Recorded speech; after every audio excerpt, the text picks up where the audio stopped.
नमस्कार प्यारे विद्यार्थियों, स्वागत है आपका मेरे चैनल पर। हमने पिछली वीडियो के अंदर ध्वनि कविता शुरू की थी। हमने उस वीडियो के अंदर ध्वनि कविता का शाब्दिक अर्थ जान लिया था तथा इसके कवि सूर्यकांत त्रिपाठी निराला जी का जीवन परिचय कर लिया था। ध्वनि कविता है जो वो हिंदी की पुस्तक वसंत भाग 3 में दर्ज है, जो कि कक्षा 8वीं की पुस्तक है। तो आज हम इस वीडियो के अंदर ध्वनि कविता के भावार्थ करेंगे। ध्वनि का एक बार अर्थ दोबारा समझ लेते हैं। ध्वनि शब्द है जो उसका अर्थ शाब्दिक अर्थ है आवाज़। वो आवाज़ किसी भी वस्तु की, हमारी, किसी जानवर की, किसी पक्षी की हो सकती है और एक आवाज़ होती है हमारे मन की आवाज़। तो यहाँ पर जो कवि ने ध्वनि नाम दिया है कविता को, यह उनके मन की आवाज़ है और इस ध्वनि को, इस आवाज़ को वो हमारी युवा पीढ़ी तक पहुँचाना चाहते हैं।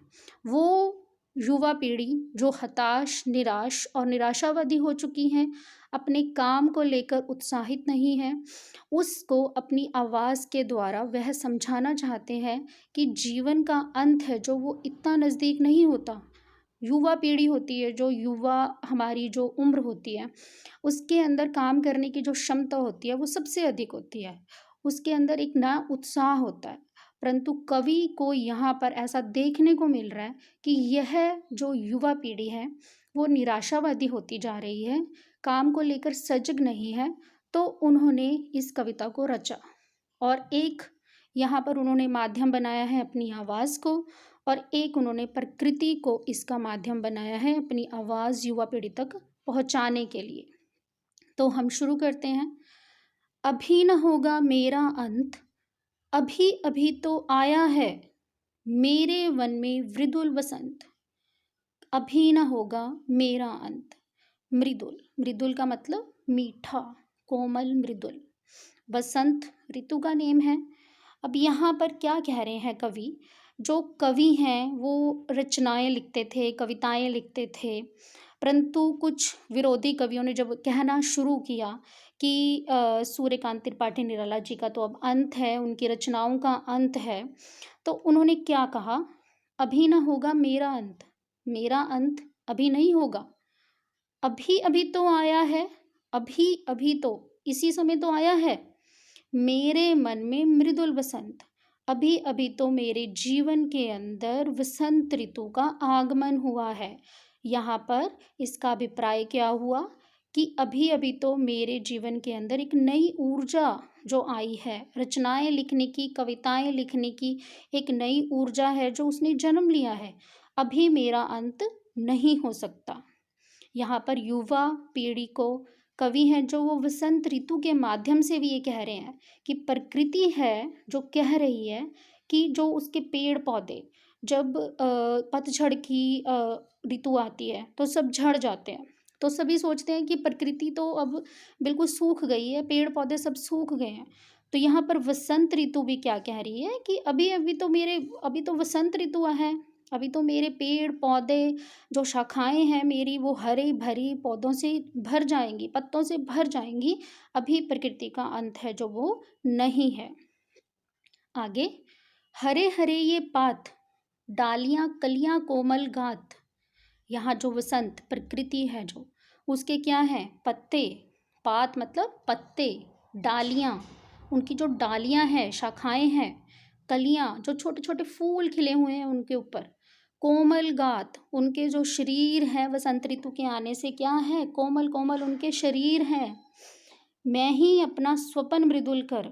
यहाँ पर कवि क्या कह रहे हैं? अब मैं ही अपना स्वपन, मेरा जो ये सपना है, मीठा सपना, उस मीठे सपने का हाथ फेरूंगा निंद्रित कलियों पर। इन सोई हुई कलियों के ऊपर मैं ही ये हाथ अपना, अपने स्वपन जो मैंने देखा है युवा पीढ़ी के अंदर नई ऊर्जा का संचार का, वो हाथ मैं इस युवा पीढ़ी के ऊपर फेरूंगा। और यहाँ प्रकृति क्या कह रही है कि वसंत ऋतु है जो वो अपना हाथ इन अलसाई हुई कलियों पर, निंद्रित मतलब कि जो नींद के मारे अलसाई हुई कलियां लग रही हैं, उनके ऊपर वसंत ऋतु अपना हाथ फेरेगी और वो दोबारा से क्या हो जाएंगी? खिल उठेंगी। जगह एक प्रत्यूष मनोहर, मैं उनके अंदर क्या जगा दूंगा, एक मनोहर, एक बहुत ही मनोहर सुंदर दिखने वाली प्रत्यूष प्रातः, एक सुबह ऐसी जागृत करूंगा उनके अंदर कि वो सारे वन बाग सब जो वसंत ऋतु है उनको भी क्या कर देगी, सारे को, पूरी प्रकृति को सुंदर कर देगी। और यहाँ कवि युवा पीढ़ी को कह रहे हैं कि मैं तुम्हें आशा निराशावादी नहीं होने दूंगा, तुम्हें मैं अपनी कविताओं द्वारा, अपनी रचनाओं द्वारा तुम्हारे मन के अंदर साहस है जो वो भर दूंगा, मैं तुम्हें जगा दूंगा, मैं तुम्हें उस सुबह का रास्ता दिखाऊंगा जो तुम्हें एक नई नई ओर लेकर जाएगी, तुम्हें एक उन्नति की ओर लेकर जाएगी। आगे, पुष्प पुष्प से तंद्रालस लालसा खींच लूंगा मैं, अपने नवजीवन का अमृत सहर्ष सींच दूंगा मैं। पुष्प पुष्प से मतलब यहाँ पर पुष्प पुष्प वसंत ऋतु के लिए तो पुष्प मतलब फूल, मतलब वसंत ऋतु आई है तो वो फूलों के अंदर से तंद्रालस जो अलसाए हुए फूल हैं उनकी जो लालसा, सोने की जो लालसा है उसको वो खींच लेगी वसंत ऋतु, और उनके अंदर सहर्ष मतलब खुशी से उनके अंदर एक नए अमृत का खुशी खुशी उनके अंदर संचार कर देगी और वह प्रकृति फिर से मनोहर हो उठेगी।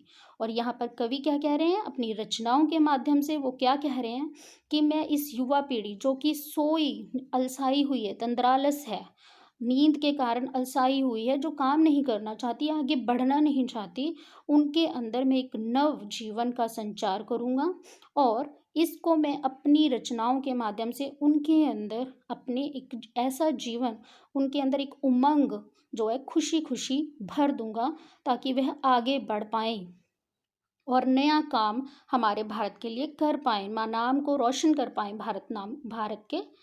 आगे, द्वार दिखा दूंगा फिर उनको, हैं मेरे वे जहाँ अनंत, अभी ना होगा मेरा अंत।